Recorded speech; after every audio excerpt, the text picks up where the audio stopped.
Welcome to Front Office Pros. Today, we're going to be going through our Week 4 trade targets. Some would say this is a pivotal week because you've got some teams that are 3-0, some teams are 0-3. Maybe those 3-0 teams could take advantage of those teams lower in the standings where some other teams are looking for a win. So, Joe, preface a little bit before you say who do you think this player would be best geared for? Are we looking for, is this a higher end team or a lower end team? But each of us are going to provide one trade target. So I have you go first. Who's the guy? Yeah, a guy I'm going to go with is definitely for, higher end team, just because, chances are if there's an 0-2 team or 0-3 team out there, or just a team struggling, this guy could easily be on that team. He's been disappointing compared to, where people are ranking him, where he was getting drafted, the buzz around him, where, team that's 3-0 riding high could take advantage of this guy. Maybe, you still need to wait a couple of weeks before he hits, but trade target I'm going to go with is running back TreVeyon Henderson of the New England Patriots. And, honestly, I wasn't sure who I was going to target this week, but then checking out the Draft Sharks trade value chart here, PPR values, TreVeyon Henderson was sitting at 21. And for some context, you got RJ Harvey behind him at 20, Bayshaw Tootin at 22, Bill at 23, Zach Charbonnet 25, and a guy like J.K. Dobbins 26, Tony Pollard ahead of him at 29. I just thought it was crazy low. Like, I get he's been disappointing. New England Patriots aren't necessarily utilizing him, but they have to have a plan for this guy eventually, and I think he will emerge. And if Ramondre Stevenson and Antonio Gibson are going to keep fumbling their chances away, a veteran coach like Vrabel isn't going to stand for that, and you'll see him get more involved in it. At the end of the Pittsburgh Steelers game, we did see more involvement for TreVeyon Henderson. I mean, ended up getting the most amount of carries he has in a game thus far with 11 against the Steelers. Also caught 3 passes for 19 yards. Only amassed 28 yards on those 11 carries, but Steelers D-line is tough. Cam Hayward played really well.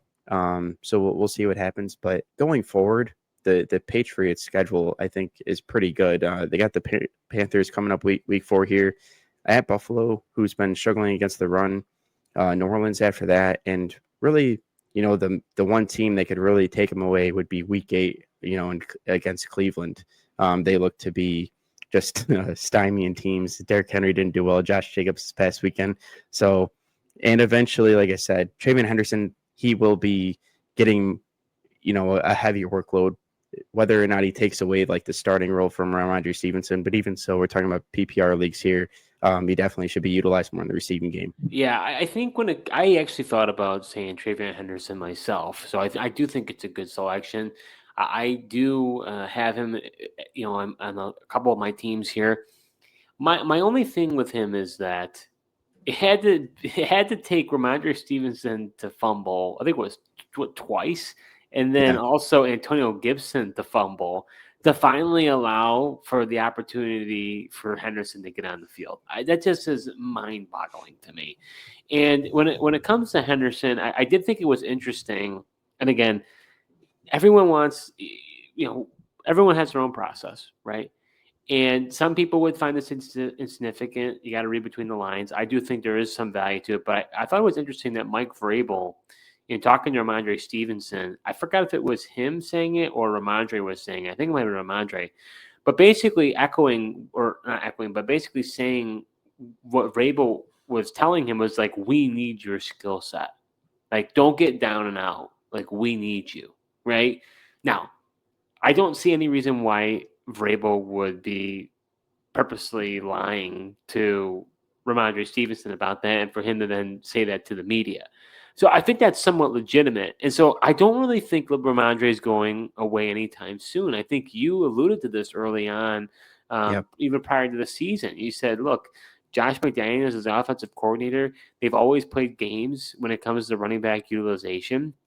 So, be aware. So I'm not even sure if TreVeyon Henderson is really going to, be the guy, that he's going to get a ton of utilization. The one thing is he's got that breakaway ability. He only needs so many touches. He'll take one to the house. He's got that Jahmyr Gibbs type effect. But even it's just crazy because some say like, oh, he was such a great pass protector. And in the game prior to that, he had 3 bad holding penalties. basically got put in the doghouse, and Vrabel didn't allow him to be on the field. I mean, Vrabel is that type of mentality. If you mess up, you're getting yanked off the field. Doesn't necessarily mean that you lost your job, but he tends to do that. So I don't know. I don't disagree with you. I think he is somebody who I think would be interesting to trade for, but I wouldn't trade the farm for him. I would, I wouldn't trade. I mean, I guess if you're a 3-0 team, you have a little bit of leverage to be able to, you don't have to quote unquote win the trade, right? Because you're playing a long game and he'll eventually be more involved in the offense. I don't know. I wouldn't. I don't think you're wrong. At some point when he finally does, if he does take over, it's going to be too late. Right. Well, that's why I think now is the time. I mean, according to that chart, like if I, could trade a guy like Tootin, who's getting some buzz, getting utilization, got a touchdown this past weekend, or heck, I've got Dobbins in a league. I haven't even really used him. He's just on my bench. He's a higher value. I mean, I think just knowing that J.K. Dobbins right now is getting the lead back role in Denver, but we know eventually, I think his role is going to kind of get diminished here moving forward.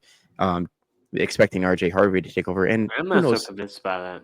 But who knows how much longer J.K. Dobbins is actually going to be able to stay healthy too. That's I might be willing to try to flip him for a TreVeyon Henderson, and I get it, and you're right, and I admit TreVeyon Henderson might not be the guy for the Patriots, but you really just hope that he's kind of that turns into that James White type of role in the Patriots offense. And don't forget, I get he was a great pass protector in college, but NFL just moves so much faster.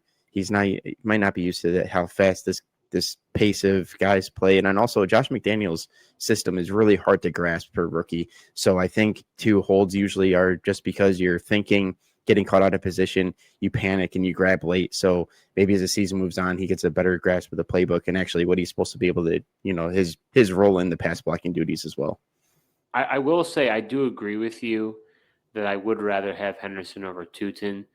I know a lot of people are really excited about him, and the burst is definitely there. You see it, but I don't like that LaQuint is coming out on third downs. Yeah. I just you've got that aspect. You've got ETN. I just don't really know if he's ever going to take over the backfield. Again, he's a guy who he has to do with more with less, which, people can do it, but it's I don't know. Do you really want to start somebody and then you have that agonizing frustration that you played the wrong guy because he only got 8 opportunities? It's enough to pull your hair out. Yeah, and unless in those 8 opportunities, like we're talking about, it takes a long one to the house or something, and then you're like, okay, but yeah, otherwise it is worrisome. It's all about your risk tolerance at the end of the day. All right, so my trade target for week number 4, this is a guy who I actually went out and traded for earlier. So I put my money where my mouth is here. But it's going to be running back Quinshon Judkins of the Cleveland Browns. Judkins is a guy early on in the season, even prior to the season starting, we didn't really know what was going to happen to him. With the off the field, incident, was he going to get suspended by the NFL, what have you? He didn't sign his contract. But lo and behold, he signed it. He didn't play week 1. He was, sprinkled into the game plan in week 2. But I got to say, I was going into this game against the Packers. I went ahead and I started him against you, which, based on ESPN projections, that was the wrong move. He was only projected 8 points. That's why you don't always listen to projections, but it does play mind games to you. But I think when it comes down to Judkins, he only had 55% snap percentage, but he looked good. 18 carries, 94 yards, a rushing touchdown. I also was encouraged the fact that Sampson, who primarily, obviously, he had, I mostly was involved in passing work. He had 8% of the snaps, barely played at all. I was a little surprised Jerome Ford had as much action as he did. He had 4 targets for 4 catches. But I think as Judkins gets more involved in this offense, I think he's the guy. And I will tell you, the Browns offense, I watched that entire game. If you're a Browns fan, man, is it just painstaking to watch. I mean, Stefanski is so conservative. He doesn't push the ball down the field. They want to play ugly. That's what they want. They want to ground and pound in the dog pound, and they want to play tough.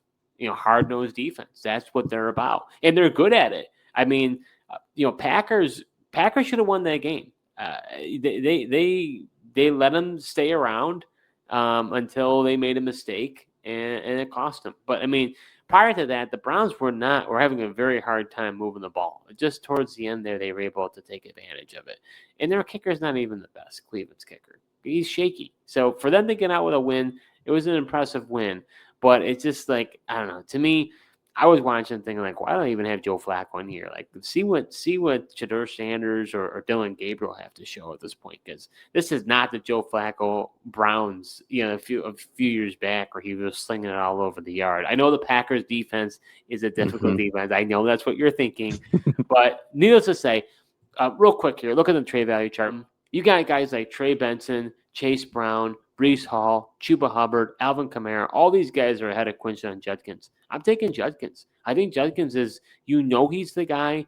He's going to continue to be the guy.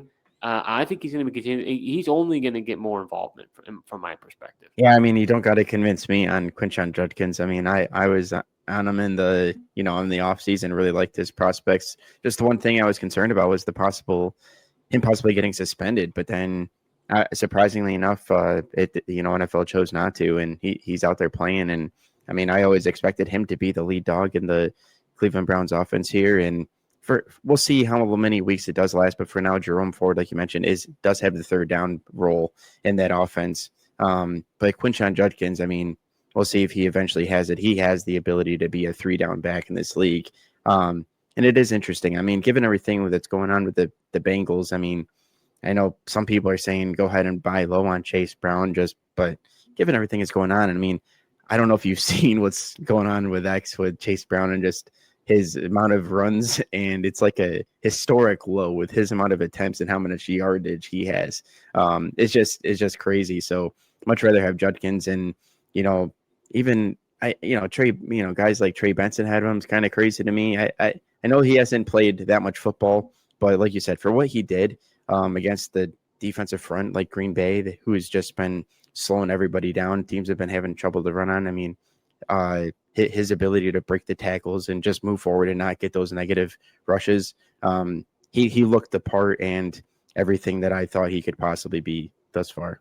Well, even if you could trade a guy like Quentin Johnston, I know he's been unbelievable, but even trading someone like him or even like a Terry McLaurin, I can get Judkins, sign me up all day, for those. I just think he's going to get a lot of volume. The Browns are going to need him. And he's only going to get more involved in the offense. I'm kicking myself because I really liked him. He was one of the guys I really was targeting in the draft, in our rookie draft, in our contract salary league. I really wanted him. But I got spooked. Because of everything going on with, had we done the draft earlier and all this stuff wasn't happening in the domestic issue, I probably end up having him, honestly. But I was so spooked by what was going to happen with the guy. I know you were never concerned, but I'm kicking myself a little bit because but I guess my silver lining is that I got Cam Scatabo, who's looking pretty good. And now that Tyrone Tracy's out, I think Scatabo, he's going, you got to remember, this is a prolific running back class, right? They talked about this as one of the best rookie running back classes have come out in a long time. It's been slow out of the gate. I think people were expecting these guys to come out like Ghostbusters or Gangbusters, whatever it is. Gangbusters, yeah. Gangbusters, yeah. But you're starting to see a crack, right, in the lining here, right? You see Marion Hampton starting to show something. Scatabo starting to show something, right? I think it's only a matter of time before these rookie running backs are going to start to show why they were taken so high and really bring value to these offenses. Rookies take a while to come to fruition. It's not just right away that these guys have an immediate impact. Yeah, some of them can, but for the most part, it definitely does take a while, and it's in its adjustment. That's why the buy low opportunities for these disappointing rookie running backs is closing fast. So get out there and try to acquire some of these guys while you still can before they have the big weeks. I mean, being now the news with Najee Harris, a guy like Hampton would have been perfect opportunity before the Najee Harris injury, but now it's going to be a lot harder to go ahead and get a guy like Hampton. I mean, unless you're gonna pay a premium instead of being able to buy low. So go out there, put some feelers out there, and try to get these rookie running backs who have had a slow start, but could be league winners down the stretch here. Yeah, and this isn't a buy low opportunity for Judkins. This is probably somewhat of a buy high. Yeah.